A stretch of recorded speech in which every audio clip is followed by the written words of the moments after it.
Welcome back again dear students, मैं हूं कुमार आजाद और आप लोगों का एक बार फिर से स्वागत करता हूं अपने यूट्यूब चैनल शांति क्लासेज एएस के आजाद मैकेनिकल इंजीनियरिंग पे। डियर स्टूडेंट्स, आज हम लोग पढ़ने वाले हैं वेक्टर जिसको हम लोगों ने देखा था, वेक्टर एडिशन तक चीज़ों को हम लोगों ने देख लिया था। आगे हम लोग उसको देखने वाले हैं। सवाल उठता है वेक्टर ही क्यों हम लोग देख रहे हैं। तो बहुत सारे बच्चे 10 तक तो अपने लोकल स्कूलों में ही पढ़ते हैं, उसके बाद एक ख्याल लेके आते हैं कि चलो अब हम लोग कोटा, पटना, दिल्ली दूर दूर जाते हैं, अच्छी खासी फ़ी देते हैं, पढ़ने के लिए जाते हैं। पर वहाँ दिक्कत आती है कि आपका बेसिक कमज़ोर है, वहाँ पे पढ़ाया जाता है ये सब शुरुआती चैप्टर्स और हमें बिल्कुल भी समझ में नहीं आता है। और माता पिता को जब बोलते हैं कि हमको समझ ही नहीं आ रहा है तो उन्हें बहुत ही दिक्कत आती है कि यार इतना पैसा भी दिया, बच्चों को समझ नहीं आ रहा है। तो इसीलिए मैंने ऐसे टॉपिक्स लाए हैं आपके लिए जो रिकॉर्डेड वीडियो रहे, ताकि आपके पास जो भी समय आप देते हैं, जब रिजल्ट निकलने में समय जो देर होता है, उस समय के दौरान आप कुछ चीज़ें पढ़ लें, पढ़ के जाएं, कोटा जाएं, बाहर जाएं, जहाँ भी जाएं, अच्छा नाम रोशन करें आप माता पिता का। पर वहाँ जाने के बाद तो स्ट्रगल ना करें, ठीक है। इसके लिए मैं कुछ ऐसे वीडियोज आपके लिए तैयार कर रहा हूँ जो बेसिक होता है, जो सबसे पहले पढ़ाया जाता है और जिसके बारे में यदि आपको नॉलेज रहे तो आपको हर चैप्टर में मदद करता है। तो फिजिक्स में ऐसा ही एक बहुत इंपॉर्टेंट चैप्टर हुआ है वेक्टर, जिसमें मैंने वेक्टर में बहुत सारी चीज़ें बता रखा है। आप लोगों का एक वीडियो ऑलरेडी रिकॉर्डेड है, उसका डिस्क्रिप्शन में लिंक रहेगा, उसको आप जरूर देखिएगा। आगे हम लोग स्टार्ट करते हैं। जो पढ़ाया था उस पर मैंने आपके लिए 2 क्वेश्चन लाया हूँ। इन दोनों क्वेश्चन को आप लिखिए, नोट कीजिए और इसको ट्राई कीजिए बनाने का, ठीक है। यदि आप लोगों ने पिछला वीडियो नहीं देखा है तो आपसे आग्रह है सबसे पहले जाके आप उसे देखें, उसको देखिए, उसके बाद इस क्वेश्चन को बनाइए। इस क्वेश्चन को मैं सबसे पहले इस क्लास में, आज की क्लास में यहीं से मैं स्टार्ट करूंगा, इसको डिस्कस करूंगा, ठीक है। तो आप वीडियो को पॉज कर लीजिए, पॉज करके आप क्वेश्चन को नोट कर लीजिए, उसको ट्राई कीजिए, उसके बाद आप आगे का वीडियो प्ले कीजिए, ठीक है। मैं वेट नहीं करूंगा, रिकॉर्डेड वीडियो है चूंकि, इसलिए मैं वेट नहीं करूंगा, ठीक है। तो यहाँ क्वेश्चन क्या है? क्वेश्चन है two vectors having equal magnitude A makes an angle theta with each other. Find the magnitude and direction of the resultant. ठीक है, यह है 2 वेक्टर्स है, दोनों का मैग्नीट्यूड एक ही है, A है, दोनों के बीच का एंगल थीटा है। तो आपका उसके रिजल्टेंट जो आएगा, रिजल्टेंट वेक्टर जो आएगा, यानी कि सम के बाद जो रिजल्टेंट वेक्टर आता है उसका मैग्नीट्यूड बताना है और उसका डायरेक्शन भी बताना है। ये आपको छोटी चीजें बतानी है, ठीक है। तो इसको बताइए जल्दी से आप लोग। चलिए कैसे करेंगे इसको? बड़ा सिंपल है, 2 वेक्टर हैं, दोनों वेक्टर का मैग्नीट्यूड तो सेम ही है पर डायरेक्शन दोनों का अलग अलग है। ये थीटा डायरेक्शन पे है। रिजल्टेंट निकालने का फॉर्मूला हम लोग सिंपल सा जानते हैं। मैं एक बार फिर से फॉर्मूला लिख देता हूं। पहले ही क्वेश्चन को हम लोग सोल्व कर रहे हैं, सॉल्यूशन देख रहे हैं किसका? पहला का, ठीक है। तो रिजल्टेंट का फॉर्मूला होता है आर वेक्टर का मैग्नीट्यूड, रिजल्टेंट वेक्टर का मैग्नीट्यूड जो होता है वो ए वेक्टर के मैग्नीट्यूड का स्क्वायर प्लस बी वेक्टर के मैग्नीट्यूड का स्क्वायर प्लस 2 इंटू ए वेक्टर का मैग्नीट्यूड इंटू बी वेक्टर का मैग्नीट्यूड इंटू इन दोनों के बीच का एंगल, ठीक है। तो चलिए, ये कह रहा है इसका मैग्नीट्यूड भी ए स्क्वायर है, ए ही है, इसका भी मैग्नीट्यूड ए ही है, तो सबका मैग्नीट्यूड हम ए रख देता हूँ और दोनों के बीच का एंगल भी क्या है? थीटा ही है, कोई दिक्कत नहीं है। आप इसको ऐड कर ही सकते हैं, 2a स्क्वायर कॉस थीटा। आप 2a स्क्वायर को कॉमन निकाल सकते हैं, 1 प्लस कॉस थीटा। ट्रिग्नोमेट्री अगर आपको थोड़ा सा आपने पढ़ा है, नहीं पढ़ा है तो मैं आपको फिर से लिख देता हूँ। Trigonometry cos 2 theta equal to formula एक होता है, इसको याद रखिएगा, cos square theta minus sine square theta. यही बराबर होता है, अगर इसी को आप दाएं बाएं चेंज करोगे, कॉस स्क्वायर थीटा की जगह पे 1 माइनस साइन स्क्वायर थीटा लिख दोगे, या साइन स्क्वायर थीटा की जगह पे 1 माइनस कॉस स्क्वायर थीटा लिख दोगे, तो यही बदल के आ जाएगा 2 कॉस स्क्वायर थीटा माइनस 1 में, यही बदल के आ जाएगा 1 माइनस 2 साइन स्क्वायर थीटा में। इस प्रकार से ये बदल जाएंगे, ठीक है। तो इसी का फॉर्मूले का मैं मदद कर लेता हूँ। ये देखिए 1 प्लस कॉस थीटा अगर तुम निकालोगे तो ये 2 कॉस स्क्वायर थीटा बाई 2 आएगा। मैं वहीं से वैल्यू निकाल के यहाँ पे रख देता हूँ, 2a square into 2 into cos square theta by 2। ये आपका, आप देख रहे हैं, इसको अगर सोल्व करेंगे तो ये आपका 4a square cos square theta by 2 आ गया। अगर यहाँ से रिजल्टेंट वेक्टर का मैग्नीट्यूड अगर आप निकालना चाहते हैं, रिजल्टेंट वेक्टर का मैग्नीट्यूड निकालना चाहते हैं तो ये आएगा, अगर यहाँ से स्क्वायर हटाएंगे तो इधर से भी आपका स्क्वायर सब हटा लो या रूट लगा लो, तो ये आएगा इतने के बराबर। ये आपका इतने के बराबर आ जाएगा, तो इस प्रकार से हम क्वेश्चन कर सकते हैं जो वेक्टर एडिशन के क्वेश्चन है। ठीक है, 2a cos θ/2, ठीक है, θ/2, इस प्रकार से हम इस क्वेश्चन को कर सकते हैं। ये क्वेश्चन भी है, एक प्रकार से नॉलेज भी है कि अगर दो वेक्टर होंगे थीटा एंगल पे होंगे, दोनों सेम इक्वल क्वांटिटी का हो, तो डायरेक्टली आप आंसर ये भी लिख सकते हो। अगर ये सब स्टैंडर्ड रिजल्ट आप याद रखोगे तो कॉम्पिटिटिव एग्जाम में बाकी लोग इतना करेगा, तुम डायरेक्टली आंसर टिक मारोगे। और ये चूंकि बार बार आता रहता, तो ऐसे क्वेश्चन को हम मतलब हम लेट नहीं कर सकते, हम वहाँ पर जाकर सोल्व नहीं कर सकते, क्योंकि बाकी लोग बहुत लोगों को याद रहेगा, वो डायरेक्ट टिक मारेगा। ठीक है, तो इसका भी आप ध्यान रखें। ठीक है, नेक्स्ट है, हमें डायरेक्शन भी बताने के लिए कहा गया। डायरेक्शन से कहाँ से डायरेक्शन बताएं? डायरेक्शन तो हम भैया तुम जो दिए हो उसी के साथ हम डायरेक्शन बता सकते हैं। तुमने कोई डायरेक्शन बताया तो है नहीं कि किधर उत्तर है, किधर दक्षिण है, किधर नॉर्थ है, कोई साउथ है, तुमने बताया नहीं है। तो जो तुमने दो वेक्टर्स दिए हैं उन्हीं वेक्टर्स के बीच कि मैं तुम्हें रिलेशन बता दूंगा कि भैया तुमने ए वेक्टर दिया, उसी के साथ मैं एंगल बता देता हूँ। तो उसके लिए मैंने आपको फॉर्मूला लिखा रखा है कि tan फाई का फॉर्मूला मैंने बता रखा है। क्या है फॉर्मूला भाई? tan अल्फा का, जब मैंने एडिशन जब मैं बता रहा था तो आपको बताया था tan अल्फा का फॉर्मूला वो होता है b sin theta by a plus b cos theta. ऐसा कुछ फॉर्मूला मैंने बता रखा था। ठीक है, अब इस फॉर्मूले में थोड़ा सा हम लोग ये वैल्यू डालेंगे। हमारा मैग्नीट्यूड दोनों का क्या है? सेम है, a है, a यहाँ पे भी a, यहाँ a sin थीटा, ये भी a plus a cos theta. ऐसा हो गया। a तो कॉमन लेके कट ही जाएगा, a को कॉमन लीजिए ऊपर नीचे और काट दीजिए, a कट जाएगा, ऊपर sin थीटा बच जाएगा और नीचे 1 प्लस cos थीटा बच जाएगा। यहाँ से काम नहीं बना, मैं यहाँ पे एक और फॉर्मूला लगाता हूँ, sin थीटा को sin 2 into sine θ/2 into cos θ/2 रखता हूँ। ये कहाँ से आया? फॉर्मूला होता है ट्रिग्नोमेट्री का, जो आपको 11th क्लास के ट्रिग्नोमेट्री सेकंड चैप्टर है उसमें ही पढ़ना है आपको। अभी मैंने cos 2 थीटा का फॉर्मूला बताया ना, उसी प्रकार sin 2 थीटा का भी फॉर्मूला होता है। क्या होता है? 2 into sine theta into cos theta. तो अगर साइन थीटा लिखा हुआ तो साइन थीटा मतलब क्या होगा? 2 इंटू साइन θ/2 इंटू cos θ/2, जो मैंने यहाँ पे लिखा है। 1 प्लस cos थीटा को तो अभी मैंने बताया था, क्या होता है 1 प्लस cos थीटा का फॉर्मूला? 2 into cos square θ/2। ठीक है, यहाँ से स्क्वायर तो एक कट ही गया, 2 से 2 कट गया, ये आ गया tan θ/2। अगर आप अल्फा निकालना चाहते हो तो यहाँ से अल्फा निकल के आता है θ/2। ठीक है, तो हमने दोनों वेक्टर का ये भी बता दिया कि उसका परिमाण क्या होगा और उसकी दिशा भी बता दिया। हमने ए वेक्टर से एंगल बता दिया है। ठीक है, एक जो वेक्टर उसके साथ हमने एंगल बता दिया, और एंगल भी कितना अच्छा है, जो अल्फा और θ/2 है। देखो इसको थोड़ा सा ध्यान से देखिए, यानी कि दो वेक्टर, यदि दो वेक्टर्स हैं और दोनों वेक्टर इक्वल मैग्नीट्यूड के हैं, तो रिजल्टेंट जो वेक्टर होगा वो देखो उसका एंगल बीच में होगा, वो इन दोनों के परपेंडिकुलर, दोनों एंगल के परपेंडिकुलर बाइसेक्टर पे होगा। ठीक है, और इसका मैग्नीट्यूड कितना हो? इसका मैग्नीट्यूड होगा 2a cos θ/2, और डायरेक्शन इसका जस्ट आधा, ये θ/2 और ये भी θ/2, ये होगा ये। तो इस प्रकार से हम इस क्वेश्चन को बना सकते हैं। ठीक है, और इस स्टैंडर्ड है तो थोड़ा सा याद भी रखेंगे इसको हम लोग। नोट करने के लिए आप वीडियो को पॉज करके आप चीज़ों को नोट कर सकते हैं। ठीक है, तो मैं इसको इरेज करता हूं। अगर आपको नोट करना है तो वीडियो को आप पॉज कर लीजिए और नोट कर लीजिए चीज़ों को। कुछ नहीं समझ में आता है आप कमेंट में मुझे लिखें। ठीक है, मेहनत कीजिए, आप कमेंट में लिखिएगा, निश्चित रूप से आपको जवाब मिलेगा। अगर कुछ नहीं समझ में आता मैं दोबारा वीडियो बना के आपको समझाऊंगा। ठीक है, उससे मुझे पता लगेगा कि कहीं पे कुछ एरर है, कहीं पे कितने बच्चों को कहाँ पे दिक्कत आ रहा है, वो मुझे भी पता लगता है आपके फीडबैक से।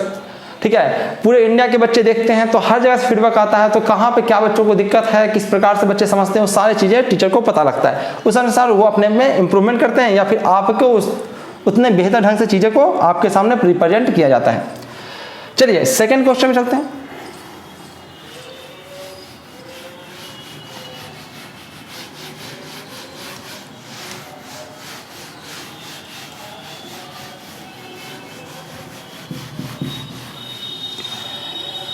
सेकंड क्वेश्चन है, दो वेक्टर दिया है। देखो मैं प्रैक्टिस करा रहा हूँ, ये नहीं कि बहुत मुश्किल सा क्वेश्चन दे रहा हूँ, मैं एकदम आसान सा क्वेश्चन देगा कि बस आपको जो पढ़ाया उसका प्रैक्टिस करवा रहा हूँ कि किस प्रकार से हम उसको अप्लाई करें। ऐसे भी हम लोग बेसिक चीज़ें पढ़ रहे हैं। आपको वेक्टर पूरा का पूरा मैथमेटिक्स में क्लास 12 में पढ़ना है। मैं ये क्लास 11 के बच्चों को फिजिक्स के लिए सिंपल चीज़ें बता रहा हूँ ताकि आपका बेसिक क्लियर है और आप जब बाहर पढ़ने जाएं तो आपको वहाँ पे दिक्कत ना आए। ठीक है, तो सॉल्यूशन हम देखते हैं। ए There are two vectors of equal magnitude 5 unit have an angle 60 degree between them। दो वेक्टर हैं, ठीक है, दोनों वेक्टर का मैग्नीट्यूड उसने दे रखा है। ए वेक्टर का मैग्नीट्यूड बी वेक्टर का मैग्नीट्यूड के बराबर है और वो कितने के बराबर है? 5 यूनिट के बराबर है और थीटा भी दे रखा उसने 60 डिग्री। हमसे कहा है कि भैया दोनों का सम निकाल दीजिए, सम का मैग्नीट्यूड निकाल दीजिए। सम का मैग्नीट्यूड हम बड़ी आराम से निकालेंगे। ठीक है, ये इसका स्क्वायर या फिर स्क्वायर हटाने तो रूट चढ़ा लो दूसरी तरफ, किसके बराबर होगा? अभी हम लोग बना रखे हैं तो थोड़ा सा हम लोग इसमें फास्ट करेंगे। ए का मैग्नीट्यूड का स्क्वायर बी के मैग्नीट्यूड का square into 2 into A B और कॉस 60। हर क्वेश्चन में अपने आप को इम्प्रूव भी करना है। अगर एक ही चीज़ करते रहेंगे तो भैया उस पढ़ेंगे भी, मेहनत भी करेंगे और उसका कोई जीवन में फ़ायदा भी नहीं होगा। ठीक है, बहुत बच्चे कहते रहते हैं सर हम बहुत कमज़ोर हैं, हमको पढ़ना नहीं। तो बेसिक से मैं शुरू करता हूँ। आप कमज़ोर हैं तो मैं चीज़ों को बेसिक से ही शुरू करता हूँ, पर वहीं पे अगर अटके रहोगे, आगे नहीं बढ़ोगे तो उस पढ़ाई का कोई मतलब नहीं बनेगा। फिर इसका वैल्यू 1/2 ही आता है ना। cos 60 का वैल्यू 1/2 ये आ गया। आप बोर्ड पे ध्यान भी देते रहेंगे। आप ऐड कीजिए, ऐड कर सकते हैं तो 25 इंटू 3, 25 3 बार है ना। देखो ऐड करने का भी तरीका होता है, ऐसा नहीं कि हम जोड़ते घटाते रहें फिर रूट निकालते रहें, नहीं वैसे नहीं करेंगे। ये 5√3 आ गया, 5√3 यूनिट, क्योंकि कंपेटिटिव एग्जाम भी देना, अपने आप को तैयार रखना है। ठीक है, अगर पढ़ रहे हैं तो उस पॉइंट ऑफ व्यू से भी तैयार रखना है कि हम बहुत चीज़ों को फास्ट करें, अपने आप को इम्प्रूव करें। अब आप हायर क्लासेज में आ गए हो, अब बच्चों जैसा नहीं करेंगे, चीज़ों को हर मिनट अपने आप को इम्प्रूव करने की कोशिश करते रहेंगे। ये हमारा है, दो वेक्टर को घटाना है।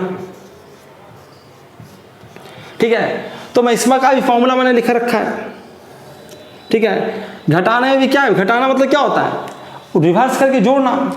ठीक है, इसमें हम लोग फॉर्मूला लिख रखे हैं हम लोगों ने, 5 का स्क्वायर प्लस 5 का square minus 2 into 5 into 5 cos 60। तो कर रखा है ना। ये समझ में आता है? नहीं समझ में आता मैं फिर से अब इसको एक्सप्लेन करता हूँ। अगर माइनस वाला आप लोगों को पता नहीं है फॉर्मूला तो देखिए कैसे होता है। ये वेक्टर ए है और ये वेक्टर बी है, इन दोनों के बीच का एंगल थीटा दे रखा है। पर हमें कहा कि ए प्लस बी मत निकालिए, ए माइनस बी निकालिए। तो हम जानते हैं कि ए, अगर हमें कहा गया ए माइनस बी निकालने के लिए, vector A minus vector B, तो हम ए में माइनस बी को जोड़ दे सकते हैं। और माइनस बी का मतलब क्या है? बी वेक्टर का डायरेक्शन बस बदल दीजिए आप, वो क्या हो गया? माइनस बी हो गया। यही माइनस बी वेक्टर है। तो हमको ये और ये वेक्टर को जोड़ना है, तो जोड़ने वाला दो वेक्टर को जोड़ने का फॉर्मूला तो वही है। ठीक है, जोड़ने का फॉर्मूला तो यही है। क्या होता है? R square equal to A square plus B square plus 2ab cos theta. ठीक है, तो यहाँ पे थीटा बदल गया। यहाँ पे थीटा अगर देखिए तो 180 डिग्री माइनस थीटा हो गया। थीटा ही क्या हो गया? बदल गया है। अगर थीटा बदल गया है तो इस बार हम लोग इसका लेंगे, ये लेंगे और इसके जगह पे क्या लिखेंगे? एंगल लिखेंगे। अगर हमको आर डैश का स्क्वायर निकालना है, यानी कि हमें माइनस निकालना है। ठीक है, हमें ए वेक्टर और बी वेक्टर के माइनस का स्क्वायर करना है, तो भैया ए वेक्टर का हम मैग्नीट्यूड का स्क्वायर तो लेंगे ही लेंगे, प्लस बी वेक्टर के मैग्नीट्यूड का स्क्वायर तो लेंगे ही लेंगे। 2 इंटू ए और बी भी लिखेंगे। पर अबरी कॉस 180 डिग्री माइनस थीटा होगा, क्योंकि इन दोनों के बीच का एंगल कितना है? 180 माइनस थीटा है।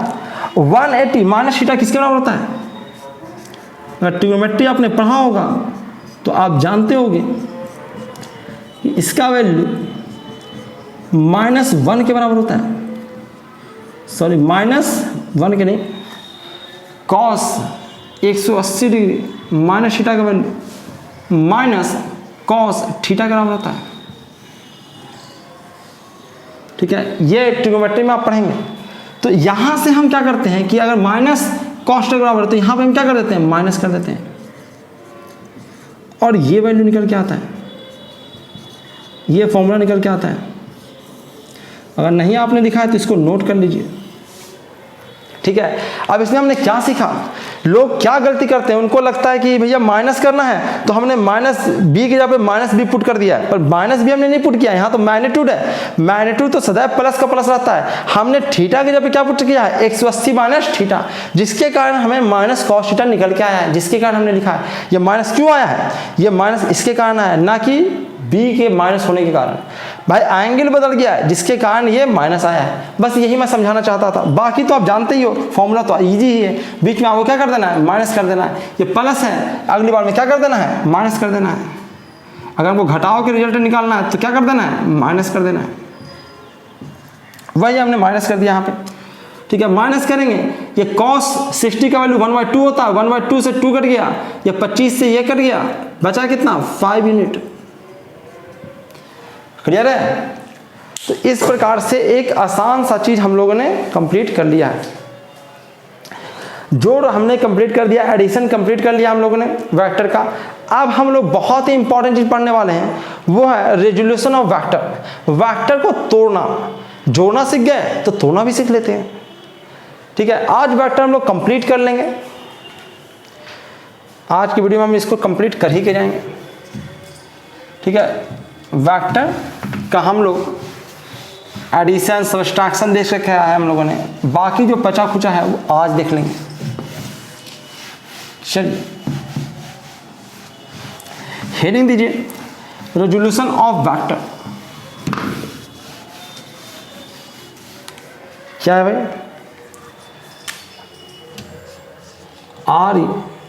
RESOLUTION, resolution of vectors.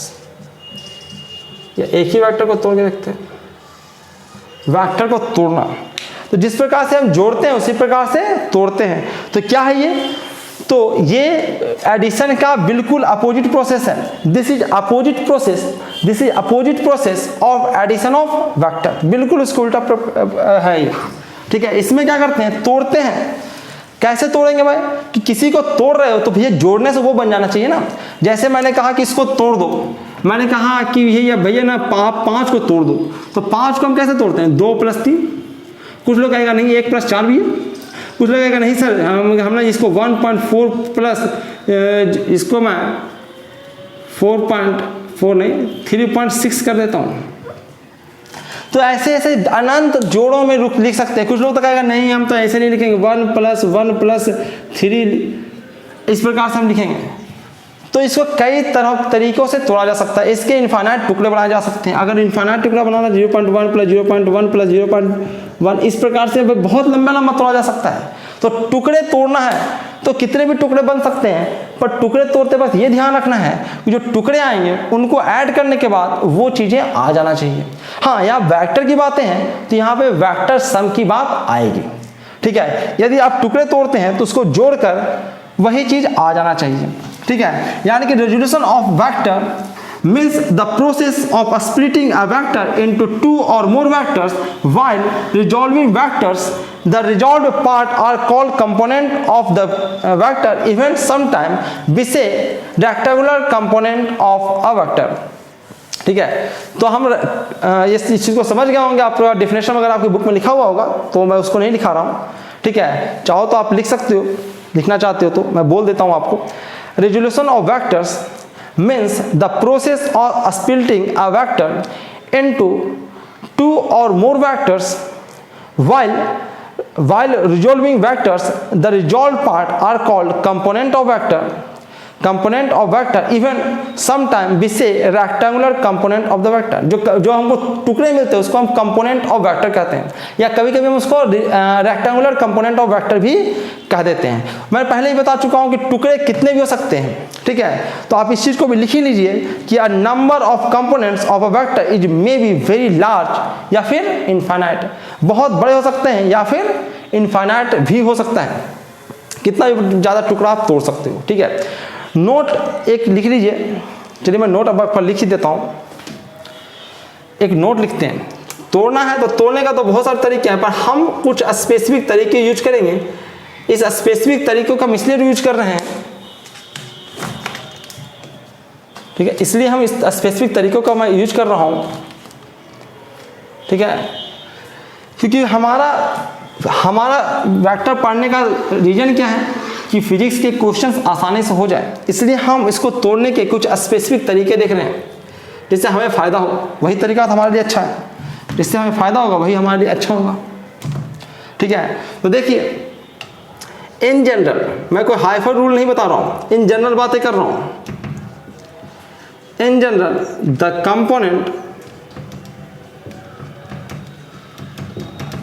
Component of a vector A, मेरा बोर्ड थोड़ा सा दौड़ रहा है, मैं इसको फिक्स कर लेता हूँ, 1 मिनट। चलिए देखते हैं।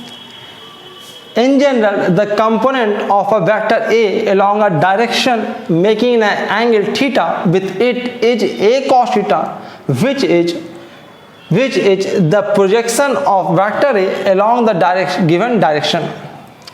The component of vector A along the perpendicular direction of making an angle theta with it is a sin theta. ठीक है, यदि कोई वेक्टर दे रखा है, मैं बता देता हूँ क्या है। ये आपका वेक्टर ए वेक्टर दे रखा है, ठीक है, और इसका इस डायरेक्शन के साथ एंगल भी दे रखा है, इस डायरेक्शन के साथ एंगल भी दे रखा है, ठीक है। तो कहता है कि जिस डायरेक्शन के साथ इसका एंगल दे रखा है उस डायरेक्शन में अगर इसका कंपोनेंट हम निकालना चाहते हैं तो वो कंपोनेंट होगा ए कॉस थीटा, ठीक है। और अगर उसके परपेंडिकुलर डायरेक्शन में कंपोनेंट निकालना चाहते हैं इसका तो वो कंपोनेंट होगा ए साइन थीटा। ये याद रखने के लिए कोई रूल नहीं है ये, ठीक है, कि हम ऐसे निकाल सकते हैं। अगर कोई वेक्टर ए दिया रखा है, जिस डायरेक्शन के साथ उसका एंगल दे रखा है उस डायरेक्शन में अगर उसका कंपोनेंट करेंगे तो ए कॉस थीटा होगा, और उसके परपेंडिकुलर डायरेक्शन में कंपोनेंट करेंगे तो ए साइन थीटा होगा। इसको याद रखने का एक तरीका है, याद रखिए, ठीक है। बाकी प्रूफ तो आप जानते ही हैं कि भैया अगर इन दोनों वेक्टर्स को, कंपोनेंट मतलब क्या होता है, इस वेक्टर और इस वेक्टर को जोड़ने के बाद ये वेक्टर आ जाना चाहिए, तभी तो हम उसको कंपोनेंट करेंगे। तो आप जोड़ के देख सकते हैं वेक्टर एडिशन करके, ठीक है। इन दोनों वेक्टर के बीच का एंगल कितना है, 90 डिग्री है, 90 डिग्री है। दोनों को जोड़ेंगे तो सीधे सीधे आपका आर स्क्वायर इक्वल टू आ जाएगा ए कॉस थीटा का स्क्वायर प्लस ए साइन थीटा का स्क्वायर, यही आएगा ना। जोड़िए आप, कॉस थीटा करोगे तो कॉस 90 डिग्री है, 90 डिग्री जीरो हो जाएगा कॉस 90, तो यह आ जाएगा a square cos square theta plus a square sine square theta. Sine square theta और कॉस स्क्वायर थीटा मिलकर क्या हो जाएगा, 1 हो जाएगा, 1 हो जाएगा। तो ये ए स्क्वायर के बराबर आ गया, ठीक है। तो ये दोनों एक्चुअली इन दोनों को जोड़ने के बाद यही वेक्टर का रिजल्टेंट आ जा रहा है। इन दोनों वेक्टर को अगर जोड़ेंगे तो ये वेक्टर आ जा रहा है। तो हम ये कहेंगे कि ये जो दो वेक्टर है वो इसके कंपोनेंट है। इसको हमने इन दोनों वेक्टर को तोड़ेंगे, जोड़ेंगे तो ये वेक्टर आ जाएगा, ठीक है। तो हम ऐसे तो बहुत तरीकों से तोड़ा जा सकता है, पर हम जनरली इसी प्रकार से फिजिक्स में तोड़ते हैं ताकि फिजिक्स के क्वेश्चन आसानी से बने, ठीक है। तो इसको याद रखेंगे कि जिस डायरेक्शन में हमें एंगल पता होता है उस डायरेक्शन में कॉस थीटा होता है, और जिस डायरेक्शन में एंगल पता नहीं होता उस डायरेक्शन में साइन थीटा होता है, ठीक है। नोट कर सकते हैं आप लोग इसे।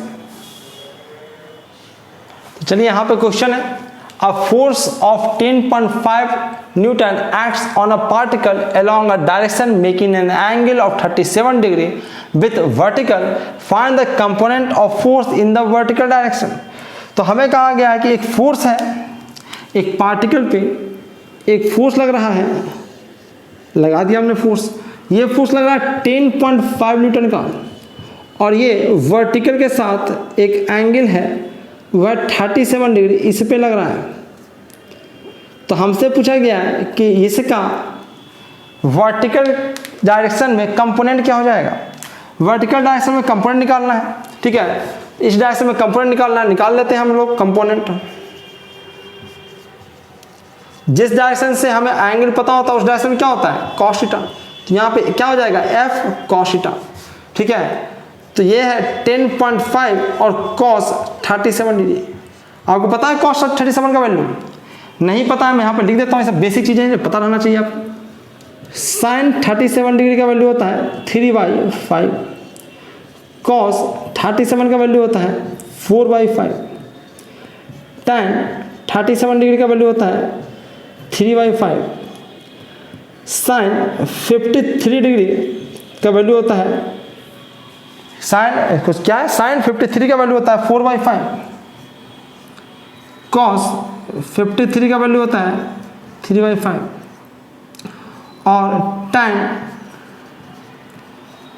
53 का वैल्यू होता है 4/3।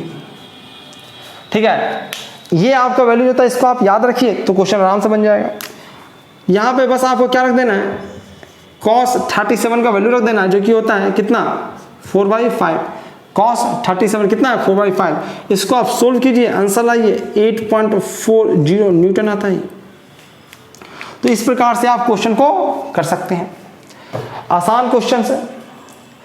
नेक्स्ट हम लोग पढ़ते हैं, इसको इरेज करता हूं मैं, थोड़ा सा वीडियो को पॉज इसलिए कर देता हूं वीडियो बड़ा ना हो जो मैं इरेज करता हूं उस वक्त। तो नेक्स्ट पढ़ना हम लोगों को रेजोल्यूशन ऑफ वेक्टर, जो अभी पढ़ रहे हैं, लेकिन resolution of vectors in perpendicular direction.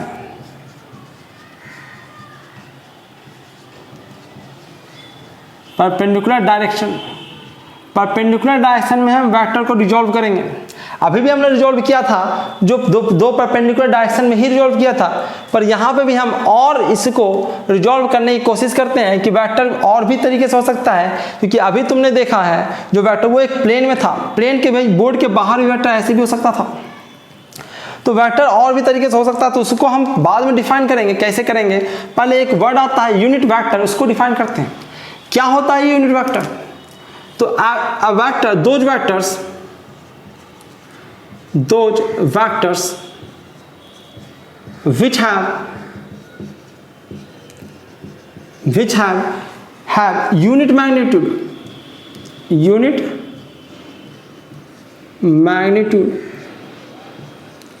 ऐसे वेक्टर जिसका मैग्नीट्यूड कितना हो, यूनिट हो, इज कॉल्ड यूनिट वेक्टर। ऐसे वेक्टर जिसका मैग्नीट्यूड कितना हो, यूनिट हो, एक हो, इकाई हो, उसको हम यूनिट वेक्टर कहते हैं। ठीक है, ऐसे वेक्टर को कभी कभी हम डायरेक्शनल वेक्टर भी कह देते हैं। ठीक है, इसको क्या कहते हैं, डायरेक्शनल वेक्टर। डायरेक्शनल वेक्टर भी कह देते हैं। क्यों कहते हैं? क्योंकि ये जो वेक्टर होता है इसका मैग्नीट्यूड तो फिक्स है, एक ही होगा, तो ये जनरली डायरेक्शन बताने के काम आता है, इसलिए हम इसके डायरेक्शनल वेक्टर भी कह देते हैं। ठीक है, अब थोड़ा सा हम इसका इस्तेमाल करेंगे। ठीक है, आप जानते हो कि आपने कोऑर्डिनेट ज्योमेट्री पढ़ रखा है, कितने एक्सेस पढ़ा आपने? अरे कितने एक्सेस होते हैं कमेंट में बताओ। आपने 2 ही एक्सेस पढ़े हैं, एक्स और वाई, पर यहाँ पे 3 एक्सेस होता है, एक्स, वाई और जेड। आपको 2 ही एक्सेस पढ़ाया गया है, क्योंकि आप सारी चीजें प्लेन में पढ़ते हो, कॉपी में पढ़ते हो, पर यहाँ पे 3 स्पेस है, 3 डायमेंशनल स्पेस है। इधर भी पार्टिकल जा सकता है, इधर भी जा सकता है, और बोर्ड के बाहर भी तो आ सकता है। तो ये इसको एक्सेस को जानने के लिए थोड़ा सा ऐसे निकालो, ये लेफ्ट हैंड है, इस लेफ्ट हैंड के ये 3 जो फिंगर्स हैं, middle finger, four finger and thumb, इसको इस प्रकार से आप लिखिए। ठीक है, इसमें अगर एक एक्स है, एक वाई होगा और एक जेड होगा। हाँ, ध्यान रखना है, घूमना कैसे है आपको, घूमना है आपको एंटी क्लॉकवाइज। ये भी लोगों को पता नहीं होता है, ये भी लोगों को पता नहीं होता, इसमें आप मिस्टेक करते हैं। बच्चे के टीचर भी मिस्टेक करते हैं, वो कहीं भी एक्स वाई जेड को ले लेते हैं। नहीं, एक्स वाई जेड जब भी लेगा तो इसी सीक्वेंस में लेगा, नहीं तो गलती हो जाएगा यहाँ पे। ठीक है, यहाँ नहीं गलती करोगे, 12th में मैथमेटिक्स में आप गलती करोगे वेक्टर में। ठीक है, अगर ये एक्स है तो ये वाई होगा, तो ये जेड होगा। ये एक्स है, ऐसा नहीं हो सकता कि ये एक्स रहेगा तो ये वाई हो जाए, नहीं, ये एक्स है तो यही वाई होगा और ये जेड होगा। अगर इसको एक्स माना तो इसको वाई मानो, इसको जेड मानो। ठीक है, अगर इसको तुमने एक्स मान लिया तो ये वाई होगा, ये जेड होगा। ये अगर जेड है, ये एक्स है तो वाई, ये नहीं हो सकता है। इस डायरेक्शन में नहीं घूमेंगे हम, जब भी घूमेंगे तो इस डायरेक्शन में घूमेंगे। ठीक है, तो ये ऐसे इस प्रकार से एक्सेस होते हैं। ठीक है, अब देखो यूनिट वेक्टर तो हमने जाना कि यूनिट वेक्टर डायरेक्शनल वेक्टर होता है, जो सिर्फ डायरेक्शन को बताता है, और ये यूनिट वेक्टर जो होते हैं उसका मैग्नीट्यूड 1 होता है। तो ऐसे बहुत सारे वेक्टर हैं जिसका मैग्नीट्यूड है, कुछ स्टैंडर्ड वेक्टर हैं जिसका मैग्नीट्यूड 1 है, जिसको हमें पढ़ना है। ठीक है, तो 3 डायरेक्शन होता है, तो हम उसमें से कुछ ऐसे वेक्टर्स को पढ़ लेते हैं जिसका मैग्नीट्यूड 1 होता है। जैसे, ठीक है, जैसे जो यूनिट वेक्टर इस डायरेक्शन में होता है, एक्स प्लस एक्स एक्सिस के डायरेक्शन में होता है, उसको हम, उस यूनिट वेक्टर को हम आई कैप कहते हैं। भैया इस डायरेक्शन, इसका मैग्नीट्यूड तो पहले से पता है इसका, और इसका मैग्नीट्यूड क्या हो, यूनिट वेक्टर है ना, इसका मैग्नीट्यूड कितना होगा, 1 होगा।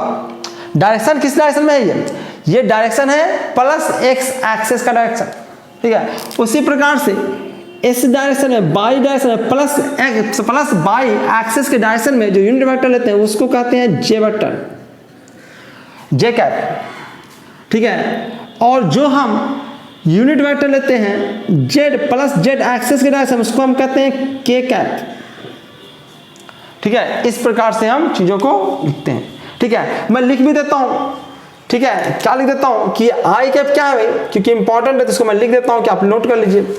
आई कैप है unit vector in the direction of x plus x axis, ठीक है। इसी प्रकार से जे कैप क्या है, तो यह है यूनिट वेक्टर, मैं पूरा नहीं लिखता हूं, यूनिट वेक्टर तुम पूरा लिख लेना, प्लस बाई एक्सिस। इसी प्रकार से के कैप क्या है, तो unit vector in the direction of plus Z axis. ये 3 स्टैंडर्ड वेक्टर है जिसका हम इस्तेमाल करेंगे फिलहाल भविष्य में, ठीक है। इसको समझेंगे कि कैसे होता है, क्या होता है, कुछ और चीजें हम जानने की चेष्टा करते हैं, ठीक है। ये आप एट ऐसे नोट कर लीजिए। इसके आगे हम लोग पढ़ रहे हैं, मैं इसको इरेज कर रहा हूँ और इसके आगे की चीजें पढ़ रहे हैं, इसको नोट करते जाएंगे आप लोग। ये आपको हर वक्त काम आएगा, मैथ में भी काम आएगा और फिजिक्स में तो काम आ ही ना, देख ही रहे हो, ठीक है। चलिए चलो फिलहाल तो 2 ही एक्सेस पे जाके पढ़ते हैं, उसके बाद 3 एक्सेस डालेंगे। फिलहाल मैं आपको 2 एक्सेस पे ही पढ़ा रहा हूँ, यानी कि 2D में ही पढ़ा रहा हूँ चीज़ों को, ठीक है। इसमें क्या है, एक वेक्टर है, ये एक वेक्टर है जिसका नाम मैंने ए दिया है, ए वेक्टर। अब ये भी हम लोगों ने, और ये भी हमको पता है कि ये एक्स अक्ष के साथ, एक एक्स एक्सिस के साथ थीटा एंगल बना रहा है। तो हम लोगों ने अभी भी पढ़ा है, ठीक है, अभी भी पढ़ा है कि अगर ऐसा रहे तो जिस डायरेक्शन के साथ एंगल पता है उस डायरेक्शन में इसका कंपोनेंट जो होता है वो क्या हो जाएगा। फिलहाल तो मैं चलो उसको एक्स मान लेता हूँ कि एक्स डायरेक्शन में इसका कंपोनेंट एक्स है और वाई डायरेक्शन में कंपोनेंट जो इसका है वो ए वाई है, ठीक है। मैं अलग से ही लिख लेता हूँ, मैं लिख देता हूँ यहाँ पे एक्स क्या है।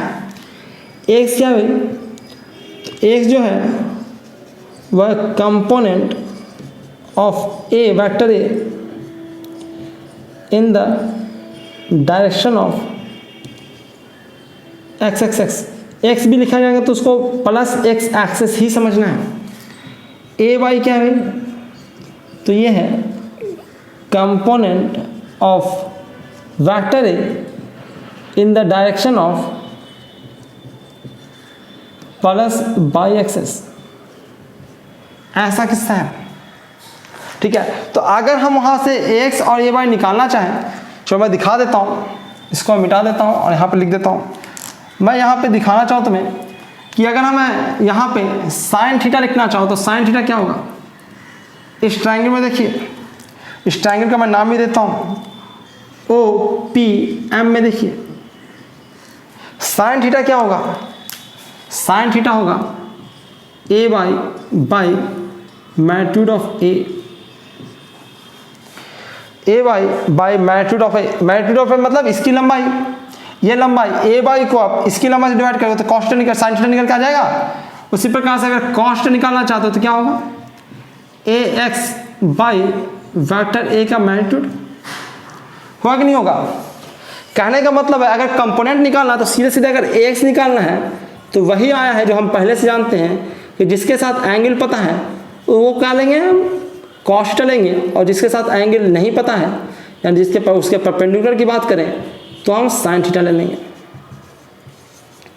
ठीक है। तो आपको एक्स और ए वाई निकल के आ गया है, ठीक है। अब ये बताने की जरूरत तो नहीं है कि अगर आप इन को स्क्वायर करके जोड़ देंगे, ये इक्वेशन 1 है, इक्वेशन 2 अगर मान के अगर हम इसको स्क्वायर करके जोड़ देते हैं, इसको अगर हम लोग स्क्वायर करके जोड़ देते हैं तो x का स्क्वायर प्लस ay का स्क्वायर, ये आपका मैग्नीट्यूड a तो भाई दोनों में उसका स्क्वायर कॉमन ही आ जाएगा, cos square theta plus sine square theta आ जाएगा जो कि 1 के बराबर होता है। ठीक है, यानी कि यही बराबर हो जाएगा मैग्नीट्यूड a का स्क्वायर का। यानी कि अगर मैग्नीट्यूड निकालना है a का तो आप ऐसे लिख सकते हो x का स्क्वायर प्लस ay का स्क्वायर, x का स्क्वायर और ay का स्क्वायर। समझ में आई बात?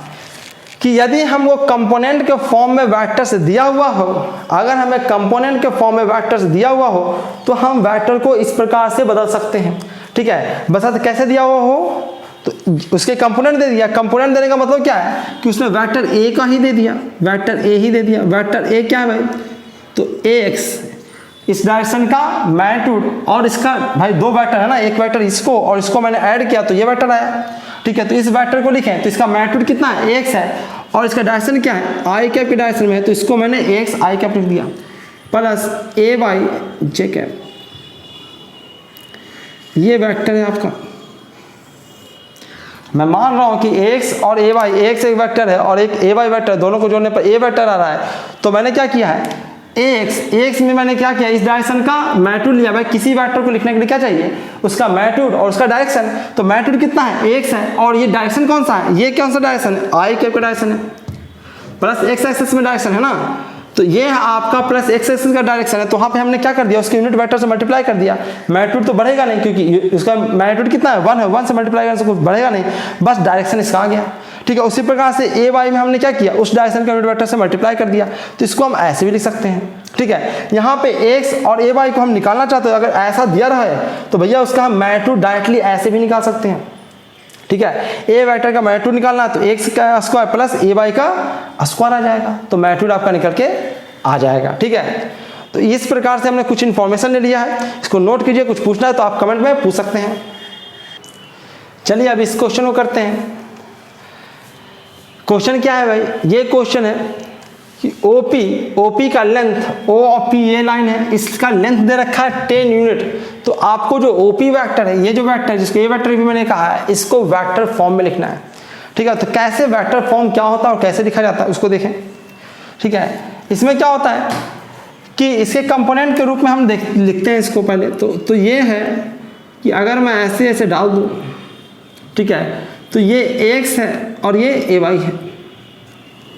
ठीक है, तो अगर ए वेक्टर या ओपी वेक्टर की बात कर रहा है, ओपी वेक्टर पूछ रहा है जो कि ए वेक्टर ही है, इसको हम एक्स आई कैप प्लस ए वाई जे कैप लिख सकते हैं, क्योंकि ये दोनों वेक्टर को जोड़ने पर बना है। एक ये वेक्टर और एक ये वेक्टर को ऐड करने पे आपका ये वेक्टर बन जाएगा। ट्रायंगल लॉ ऑफ एडिशन से लगाइए, इस वेक्टर को इस वेक्टर में ऐड कीजिए तो आपका ये वेक्टर ओपी वेक्टर बन के आ जाएगा। ठीक है, तो ये आपका किस्सा है।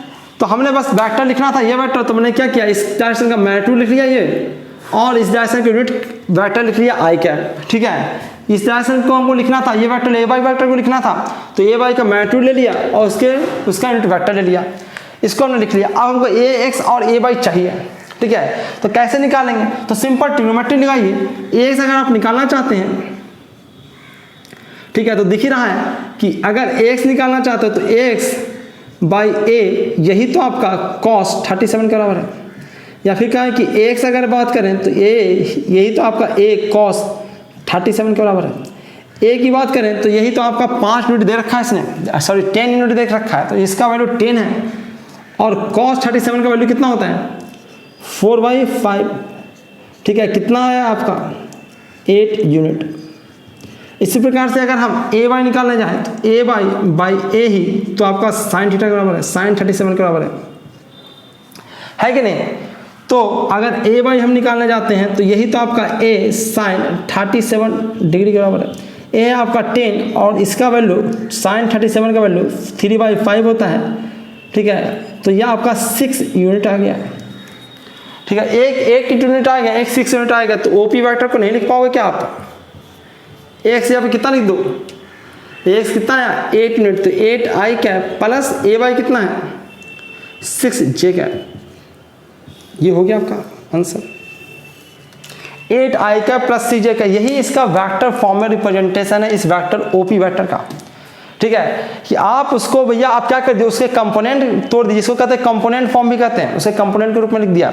ठीक है कि मैंने इसका 2 कंपोनेंट तोड़ दिया, एक एक्स डायरेक्शन में एक वाई डायरेक्शन में। हमने 2 कंपोनेंट तोड़ दिया, एक एक्स डायरेक्शन में एक वाई डायरेक्शन में, तो उन्हीं 2 कंपोनेंट को जोड़ने के बाद ओपी वेक्टर आएगा, क्योंकि मैंने उसी को तोड़ा है, तो उसको जोड़ने के बाद ये आएगा। तो हमें क्या करना है, जोड़ना है इसको।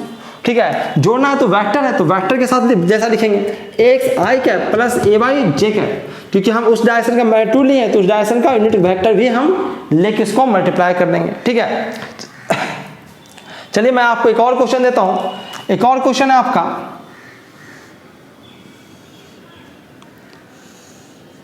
इस बार ओपी ये है, इस बार इसने बाई एक्सिस के साथ एंगल दे रखा है और 37 डिग्री ही दे रखा है। आपको इस बार भी ओपी कितना है 10 ही है। इस वेक्टर को ओपी वेक्टर को आपको वेक्टर फॉर्म में रिप्रेजेंट करना है, जल्दी से कीजिए, वीडियो को पॉज कीजिए और आप लोग कीजिए। उम्मीद करते हैं आप लोग कर लिए होंगे। ठीक है तो चलिए कंपोनेंट तोड़ना है, तो इसको हम एक कंपोनेंट ये आएगा और एक कंपोनेंट ये आएगा। ठीक है जिसके साथ उसका एंगल पता होता है उस डायरेक्शन में होता है cos थीटा। ठीक है और 10 cos 37 का वैल्यू तो अभी हमने निकाला है, बार बार थोड़ा निकालते रहेंगे।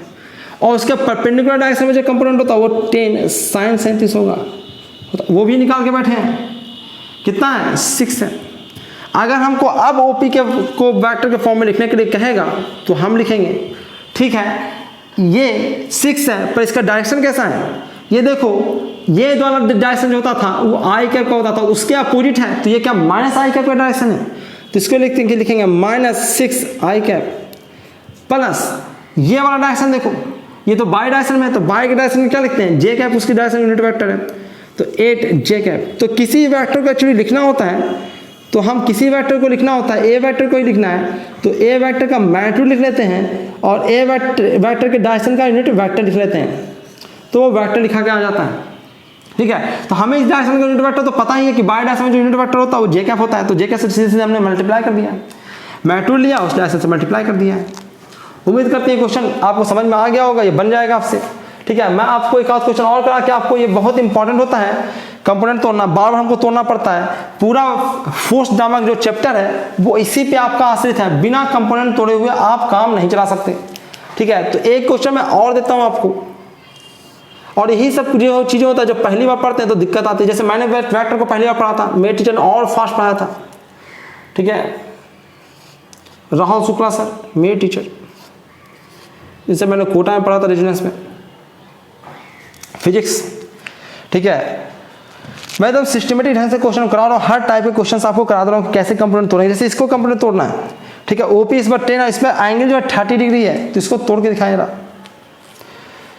इसको जरा तोड़ के आप दिखाएं।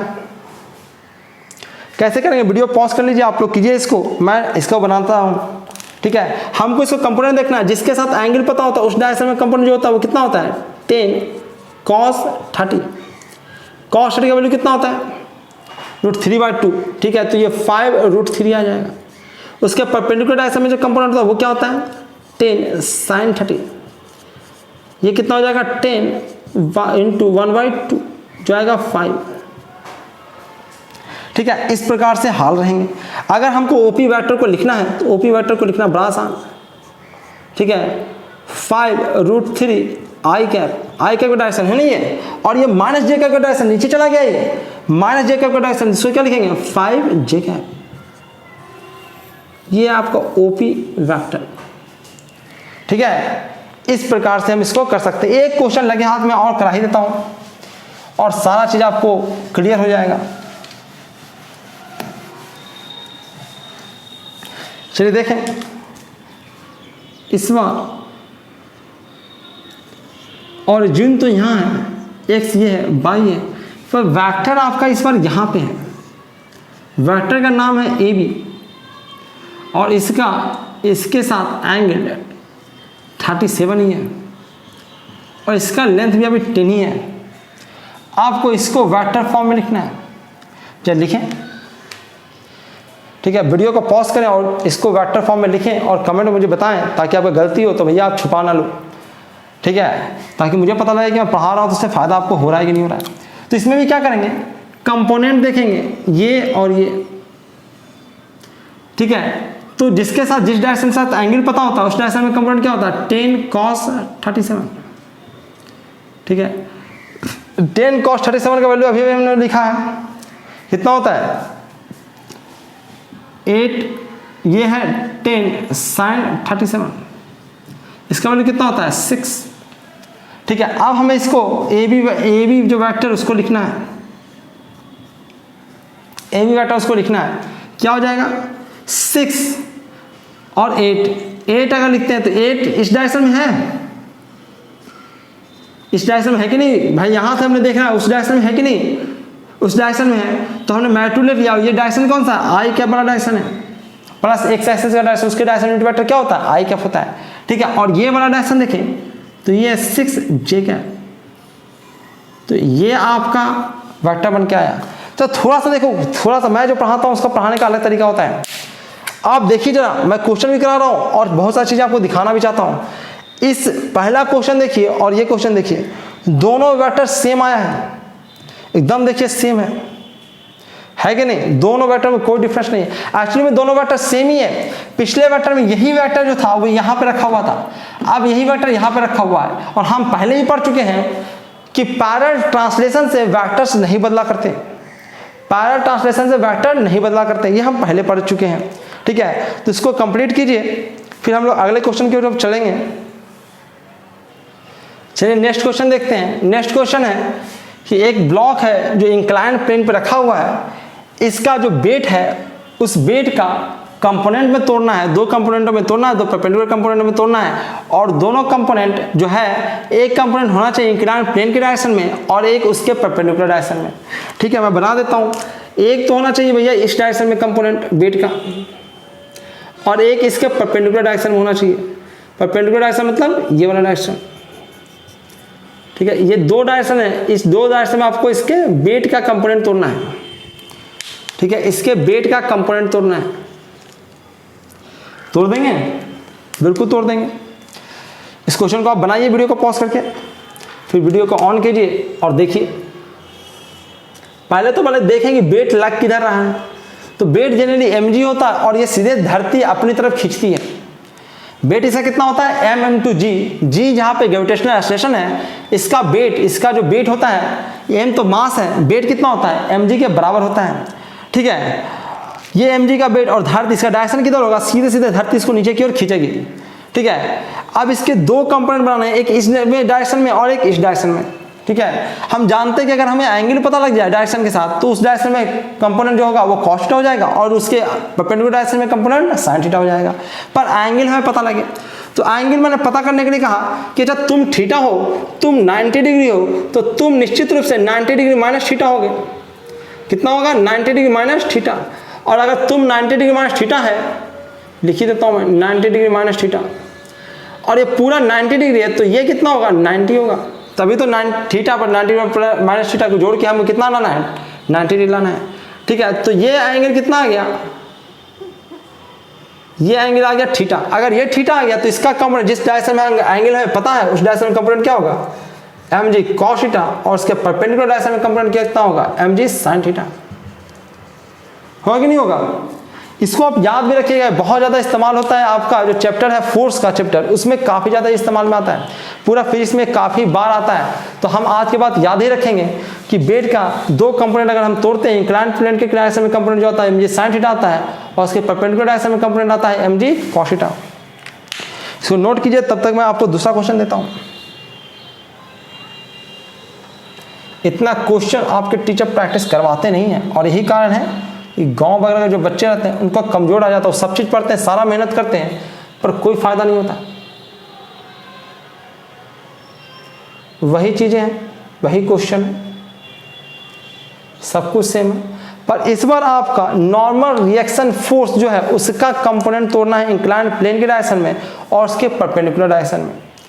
नॉर्मल रिएक्शन फोर्स क्या होता है कि जब किसी सरफेस को आप दबाते हो तो वो भी सरफेस आपको दबाता है, ठीक है। आप मुक्का मारते हो दीवार को तो दीवार भी आपको मारता है।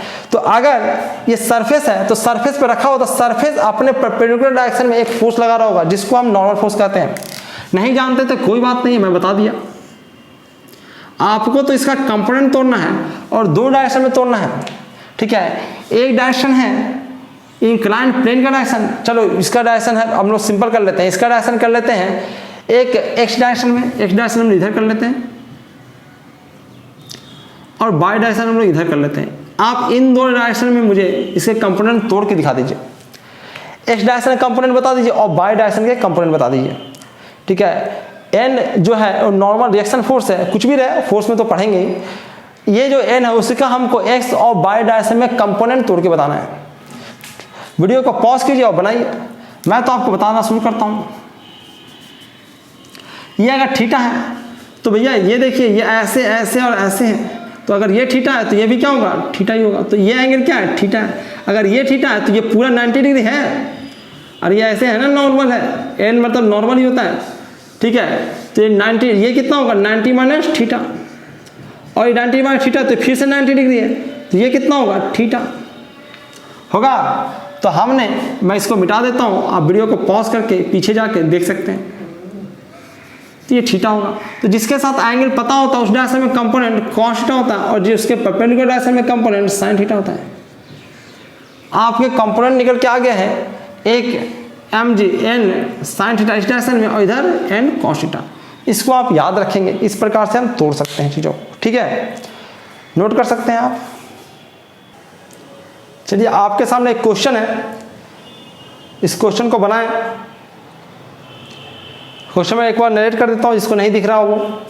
अ man travels 3 metre in north direction, then travel 5 metre in 53 degree from east to north, and finally he travels 2 meter in south direction. Find the magnitude of displacement of man. ठीक है, ये क्वेश्चन ये general aptitude का question होता है। इसके पहले हम लोगों ने पढ़ा कंपोनेंट पे तोड़ना। अब हम उसका इस्तेमाल एक जनरल क्वेश्चन में, ये एक फिजिक्स का क्वेश्चन नहीं है, मैथमेटिक्स वगैरह का क्वेश्चन, फिजिक्स में भी क्वेश्चन पूछा जाता है, जनरल एप्टीट्यूड का क्वेश्चन है। अगर आप बैंक, एसएससी ये सब का तैयारी करते हो आप, ठीक है, रेलवे का, तो उसमें ये क्वेश्चन हर साल आता रहता है, ठीक है। ये अंडर 10th का क्वेश्चन है, कैसे जा रहा है आपको डिस्टेंस निकालना है, ठीक है। पर इसमें हम वेक्टर का कैसे इस्तेमाल करेंगे वो भी देखेंगे। फिलहाल तो मैं देखता हूँ कि इस क्वेश्चन में किया कैसे जाता है, ठीक है। तो चलिए जो जो कह रहा है वो कर देते हैं। कह रहा है man travels 3 metre in north direction. तो नॉर्थ साउथ तो जानते ही होंगे आप लोग, मैं यहाँ पे बना देता हूँ, जो नहीं जानते वो देख लें। नॉर्थ, साउथ, ईस्ट और वेस्ट, ठीक है। तो चलिए सबसे पहले वो नॉर्थ जा रहा है, चलिए नॉर्थ इसको जला देते हैं। ये नॉर्थ ये चला और चल के कहाँ पहुँच गया, 3 मीटर चला वो इस नॉर्थ की डायरेक्शन में। फिर यहाँ से वो कह रहा है 5 metre in 53 degree from east. East से ईस्ट ये वाला होता है, इससे वो 53 डिग्री पे चला है, तो 53 डिग्री ऊपर भी बन सकता है, नीचे भी बन सकता है। तो वो कह रहा है from east to north, north की तरफ ऊपर की तरफ ये ऐसे चला है 5 मीटर, और ये आपका एंगल जो है 53 डिग्री है, ठीक है। ये ऐसे ऐसे गया है, ठीक है। उसके बाद कह रहा है कि वो अब ट्रेवल करता है 2 मीटर इन साउथ डायरेक्शन। अब साउथ नीचे है, नीचे चलेगा, तो नीचे में भैया वो यहाँ पहुँचेगा 2 मीटर, ये देखना पड़ेगा। तो इसके लिए मैं क्या करता हूँ, जो ऐसे चला है तो मैं देख लेता हूँ इसके देख लेता हूँ कि ये डिस्टेंस है कितना, ये वाला कितना है और ये वाला कितना है, ये मैं देख लेता हूँ, ठीक है। तो ट्रिग्नोमेट्री लगा के अगर हम इसका निकालेंगे तो ये होगा 5 sin 53, 5 sin 53 करें और आंसर निकालें। मैं साइड में लिख देता हूँ, ये होगा 5 sin 53। इसका वैल्यू कितना होगा, sin 53 का वैल्यू कितना होता है, 4/5 कितना होता है, अरे कितना होता है जल्दी बताइए, मैंने लिखा रखा है आपको, जल्दी से बताएं कितना होता है, 4/5। तो हम लोग इसको काट लेते हैं, कितना आंसर आ गया 4। ठीक है, अब हम लोग क्या करते हैं, एक तो ये निकल के आ गया, ये कितना निकल गया 4, और इसका अगर निकालेंगे तो ये आएगा 5 cos 53, ये होगा 5 इंटू 3/5। ठीक है, ये कितना आ गया 3, ये 3 मीटर और ये 4 मीटर। अब 4 मीटर में वो कहता है कि 2 मीटर इन साउथ में आता, तो इतना तो 4 मीटर है, तो 2 मीटर ये कहीं पर यहीं पहुंचा होगा, ये यहाँ पहुंचा है, तो यहाँ से चला था ए, यहाँ पहुंचा बी, यहाँ पहुंचा सी, और ये फाइनली यहाँ पे डी पे है अभी। ठीक है, ये पूरा लेंथ तो 4 मीटर है ही, ये पूरा जो है वो कितना है 4 मीटर, यहाँ है वो। तो आपका ये जो डिस्टेंस है यही निकालने के लिए उसने कहा है। इसको मैं लिख देता हूँ 3 मीटर, इसको बाद में लिखेंगे, पहले मैं इस लाइन को मिला लेता हूँ। ठीक है, ये आपको निकालने के लिए कहा गया है। फाइनली वो डी पे है और ए से आपको चलना है, तो ये फाइनली आपको निकालने के लिए कहा गया है। ठीक है, ये आपको फाइनली निकालने के लिए कहा गया है। तो ये हमें पता है कि ये हमने तो अभी भी निकाला है 3 मीटर, और ये निकालने के लिए निकाल सकते हैं आप। वीडियो को पॉज कीजिए, अब निकाल के दिखाइए। चलिए, बहुत आसान है निकालना। इसको आप क्या कीजिए, ऐसे ऐसे मिला दीजिए। ठीक है, अब देख रहे हो कि ये 3 मीटर है, तो ये भी क्या होगा 3 मीटर, ये भी आपका कितना होगा 3 मीटर होगा ना, ये भी 3 मीटर है, तो ये भी 3 मीटर होगा। अगर आपको इस ट्रायंगल की बात करें, ट्रायंगल ADM की, तो एक राइट एंगल ट्रायंगल है। इसमें अगर हम AD के बात करें, AD के स्क्वायर की, तो AD का स्क्वायर जो होगा AM का स्क्वायर प्लस DM के स्क्वायर के बराबर होगा। तो सीधे सीधे AD की अगर हम बात करें, ठीक है, AD की बात करें तो सीधे सीधे आप क्या कर सकते हो 3 का स्क्वायर, ये तो आपका 3 का स्क्वायर है, बाकी इतना लेंथ कितना है, तो यहाँ से यहाँ तक कितना है बता सकता है कोई?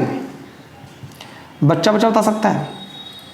अरे ये यहाँ से यहाँ कितना चला था, 2 ही मीटर चला था ना, 2 मीटर ये है, तो बाकी कितना बच गया 2 मीटर बच गया।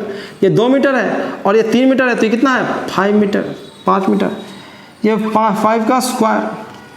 ठीक है, तो ये कितना आया, ये आया 9 into 20 plus 25 equal to 34 metre, ये 34 मीटर आ गया। ठीक है, ये कितना आ गया आपका, ये 34 मीटर आपका आ गया है। ठीक है, इस प्रकार से हम क्वेश्चन को कर सकते हैं।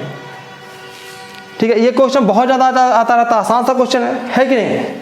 अरे ये आसान नहीं है, दिख रहा है कितना ज़्यादा ज्योमेट्री बन रहा है। हो सकता है आपको आसान लगे, पर आप समझिए कि ये क्लास 10th लेवल का क्वेश्चन होता है। अगर इतना मेहनत हर बच्चा थोड़ा ना कर सकता है, उसको एंगल तैंगल इतना समझ में आएगा, इतना क्या है, कहाँ से जोड़ना है, और भी 1 मिनट में फास्ट करना क्वेश्चन करना होता है। तो 1 मिनट में क्वेश्चन नहीं होगा, करने की कोशिश करो गलत हो जाएगा। तो वो क्या करेंगे सर कि खासकर हम लोग तो बिल्कुल ऐसे नहीं करेंगे, क्योंकि हम लोग इतना पढ़ने के बाद भी इतना करेंगे तो फिर काहेला पढ़ रहे हैं। तो हम लोग इसमें थोड़ा अपना अकल लगाएंगे और थोड़ा सा अपना ट्रिक विक लगाएंगे और इस क्वेश्चन को करेंगे। कैसे करेंगे देखिए, इसमें हम लोग वेक्टर लगाएंगे। सिंपल मैथमेटिक्स का ये सब क्वेश्चन था, लेकिन हम इसमें क्या लगाएंगे वेक्टर। हम लोग इसमें अपना ज्ञान लगाएंगे। ये x है, ये y है, ठीक है, ये O है। अब मैं आपसे पूछता हूं कि बताइए पहला क्या हुआ है। पहला जो है मैन जो है वो 3 मीटर नॉर्थ की ओर ट्रेवल किया है, तो ठीक है 3 मीटर आप नॉर्थ की ओर ट्रेवल करा दो, ये 3 मीटर वो नॉर्थ की ओर तरफ चल गया। ठीक है, कहने का मतलब करना है पहला जो उसका डिस्प्लेसमेंट हुआ वो कितना हुआ है 3 मीटर हुआ है कि नहीं हुआ है। उसके बाद क्या है, दूसरा जो डिस्प्लेसमेंट हुआ वो 53 डिग्री पे ईस्ट से, ये ईस्ट है, इसके साथ 53 डिग्री के एंगल पे गया है कितना 5 मीटर। ठीक है, तो H2 कितना गया है H2, तो H2 का अगर हम तोड़ना चाहे H2 को लिखना चाहे तो कंपोनेंट के फॉर्म में लिखेंगे ना। तो कंपोनेंट में हमें पता लगा कि ये कंपोनेंट कितना है, तो ये होगा 5 cos 53 और 5 cos 53 अभी हमने लिखा है 3 होता है, और ये 5 sin 53 हो जिसके साथ एंगल है उसमें cos और जिसमें उसके परपेंडिकुलर डायरेक्शन में sin, तो ये 4 होगा। अब इसको हम अगर S1 वेक्टर निकल गया, S2 वेक्टर निकल गया, S2 वेक्टर क्या हो गया तो 3i cap plus 4j cap metre. इसी प्रकार से अगर हम S3 वेक्टर को लिखना चाहे तो S3 वेक्टर किधर है, तो कह रहा है साउथ में गया है 2 मीटर, तो साउथ में इसको 2 मीटर चला देते हैं। तो S3 वेक्टर कितना है, -2j मीटर। आप कहा टोटल डिस्प्लेसमेंट निकालिए, तो टोटल डिस्प्लेसमेंट अगर S निकालेंगे तो ये क्या होगा, S1 plus S2 plus S3, इस प्रकार से आएगा। ठीक है, अब तीनों को जोड़ना है वो बहुत आसान है। ठीक है, जोड़ने में भैया आई तो बस एक ही को है, जे ये घट ही जाएगा, बचेगा 1 और 1 में जुड़ जाएगा 4, तो कितना हो जाएगा 5। तो ये निकल के आएगा 3i cap plus 4j cap. ये यहाँ पे भी निकल के आया था, देखो 3i cap plus 4j cap, यहाँ भी निकल के आया था। ये वेक्टर जो निकल के आया एडी वेक्टर है ना, ये निकल के आया ना। ठीक है, अगर तुमसे कोई पूछ दे कि इसका मैग्नीट्यूड ही बताइए हमें, तो हम मैग्नीट्यूड निकालना सीख ही चुके हैं कि 3 का स्क्वायर प्लस 4 के स्क्वायर के बराबर, सॉरी 4 नहीं है 5 है ना, J5 होगा ना। अरे 2 इसमें अगर आप ऐड करोगे तो -2 है, 3 है तो 1 आएगा, और एक 4 पहले से बैठा है तो 5 हो जाएगा, तो 5 का स्क्वायर होगा, कितना होगा 34 मीटर, √34 मीटर। ठीक है, तो देखो इतना मेहनत करने के बजाय इसमें कुछ भी दिमाग नहीं लगाना, जैसे था वैसे रख दिया, उसके बाद सबको जोड़ दिया। ठीक है, तो वेक्टर आपके इस क्वेश्चन को, जो बहुत ही जनरल कॉमन क्वेश्चन है, उसको इस प्रकार से इजी कर देता है। ये अभी आसान दिख रहा है ना, अगर 2-4 मोशन उसने और कर लिया दाएं बाएं तो आपको कंफ्यूजन हो जाएगा। यहाँ तो सीधे सीधे सबको लिखते जाओ, जितना करते जाओ सबको सीधे सीधे क्या कर देना, जोड़ देना। उसमें देखना नहीं है कि कहाँ पहुंचा कितना गया। देखो यहाँ पे भी देखना पड़ा था कि 2 मीटर कहाँ पे होगा, तो इसमें दिक्कत हो सकता है, पर इसमें दिक्कत होने की कोई चांसेज नहीं है। ठीक है, तो चलिए इसको नोट कीजिए, मैं इसको इरेज करता हूं। चलिए नेक्स्ट टॉपिक पर चलते हैं। नेक्स्ट टॉपिक है पोजीशन वेक्टर।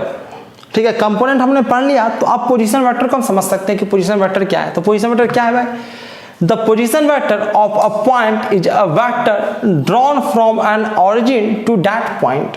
क्या है देखते हैं, पोजीशन वेक्टर क्या है। पोजीशन वेक्टर नाम साफ साफ लिखा हुआ, position vector of a point. Position vector किसका होता है, एक पॉइंट का। ठीक है, तो कोई पॉइंट, यहाँ पे एक पॉइंट है ये, ठीक है, इस पॉइंट का नाम मैं P दे देता हूँ, इसका पोजीशन वेक्टर लिखना है। तो कह रहा है क्या होता है भाई, तो a vector drawn from an origin to that point, एक वेक्टर जो ऑरिजिन से इस पॉइंट की ओर ड्रॉ किया गया हो।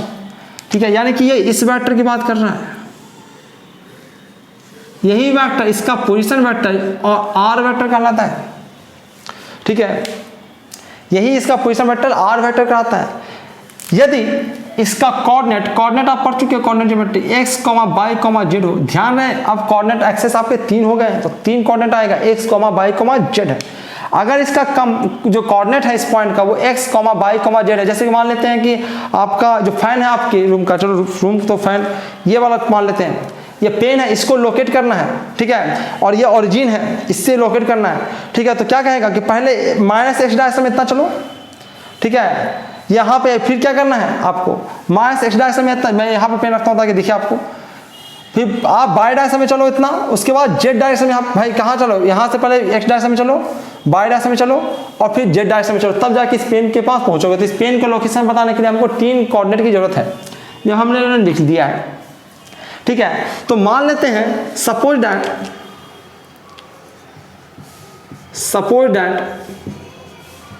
जो P पॉइंट है उसका जो कोऑर्डिनेट है, जो कि लिखा हुआ है x, y, z अगर हो। ठीक है, तो अगर हमें पोजीशन वेक्टर लिखना है, तो कैसे लिखेंगे, हम लिखेंगे भैया x जो है वो x डायरेक्शन में चला है ना, x डायरेक्शन में चले, y डायरेक्शन में चले, और फिर z डायरेक्शन में चले, तब जाके यहाँ पे पहुंचा हम लोगों ने। ठीक है, तो ये है तो x है, और x जिस डायरेक्शन में है उस डायरेक्शन को लिख दो। x का डिस्टेंस टेबल क्यों ना, तो मैग्नीट्यूड है, मैग्नीट्यूड के साथ x डायरेक्शन का आप यूनिट वेक्टर को मल्टीप्लाई कर दो। ठीक है, y डायरेक्शन में चला है y, तो y से हम y डायरेक्शन के यूनिट वेक्टर को मल्टीप्लाई कर देते हैं। ठीक है, तो यही आपका जो आया है वो पोजीशन वेक्टर आया है, यही आपका पोजीशन वेक्टर है। अगर हमें इस वेक्टर का पोजीशन वेक्टर दिखाना है तो x i क्या प्लस y j क्या प्लस z k कैप होगा। ठीक है, अगर हम इसका मैग्नीट्यूड की बात करें तो इसका magnitude simply x square plus y square plus z square होगा।